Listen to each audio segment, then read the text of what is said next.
বাংলাদেশের আজকের এই ড্রটি কোনো অংশেই জয়ের চেয়ে কম নয়।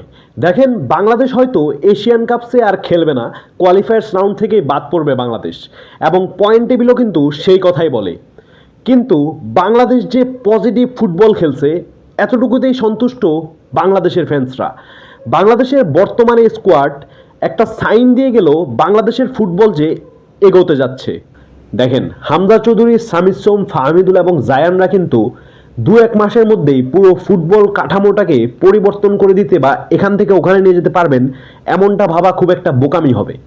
তবে তারা যেটা পেরেছেন তা হলো বাংলাদেশ টিমকে একটি পজিটিভ মাইন্ডসেট তারা গঠন করে দিয়েছেন। বাংলাদেশের প্রত্যেকটা প্লেয়ার এখন বিশ্বাস করে 3-1 পিছিয়ে থেকেও কিভাবে আবার 3-3 সমতায় আসা যায়। বাংলাদেশের প্রতিটি প্লেয়ার এখন বিশ্বাস করে 2-1 পিছিয়ে থেকে কিভাবে সেই ম্যাচ জিতা যায়, এবং সেটাই কিন্তু বাংলাদেশের বর্তমান ফুটবলের যে অ্যাপ্রোচ, সেখানে আমরা প্লেয়ারদের কাছ থেকে দেখতে পারতেছি।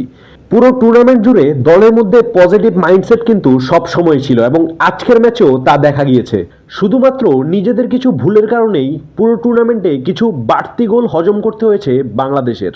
এই যেমন সিঙ্গাপুরের বিপক্ষে ঘরের মাঠ থেকে আজকে হংকংয়ের বিরুদ্ধে অ্যাওয়ে এই ম্যাচ পর্যন্ত আমরা যেই কয়টা গোল হজম করেছি, প্রত্যেকটা কিন্তু কোনো না কোনো ইন্ডিভিজুয়ালের ভুলের কারণেই আমরা গোলগুলা কনসিড করছি।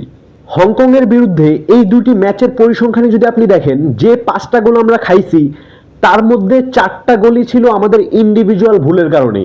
আমাদের প্লেয়াররা কিছু সিলি মিস্টেক করছে, যেখান থেকে চান্সটা নিয়ে নিয়েছে হংকং, কিন্তু হংকংও কিন্তু আমাদেরকে কম চান্স দেয়নি। আজকের ম্যাচে কমপক্ষে 2টি বেশি গোল করা উচিত ছিল বাংলাদেশের। যে সুযোগগুলো বাংলাদেশ মিস করছে সেগুলো কাজে লাগিয়ে দিয়েছে হংকং আগের ম্যাচে। এবং আজকের ম্যাচেও আমরা যে গোলটি কনসিড করি সেটাও হয় পেনাল্টির মাধ্যমে। তারিক কাজীর সেই ফাউলের কারণে যদি পেনাল্টিটা না পাইতো হংকং, সেই ক্ষেত্রে আজকের জয়টি কিন্তু বাংলাদেশেরই থাকতো।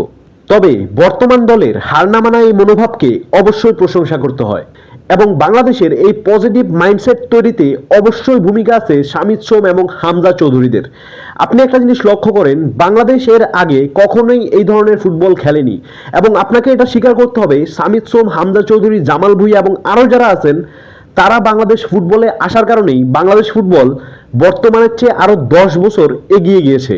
আমি বিশ্ব ফুটবলের সাথে এগিয়েছে সেই কথা বলতেছি না, আমি বলতেছি বাংলাদেশের আগের যে স্কোয়াড ছিল এবং বর্তমান যে স্কোয়াড, সেই স্কোয়াডের চেয়ে বাংলাদেশ 10 বছর আপডেট হয়েছে শুধুমাত্র এই কয়জন ফুটবলারের জন্যই। এবং একটা জিনিস, এই স্কোয়াডটা যদি আরো 5 বছর খেলে এবং তার সাথে আরো কিছু নতুন প্লেয়ার অ্যাড করা যায়, সিন্ডিকেটটা ভাঙা যায়, সেই ক্ষেত্রে এই দল আগামী 10 বছর পরে খুব ভালো একটা পজিশনে নিয়ে যেতে পারবে বাংলাদেশকে।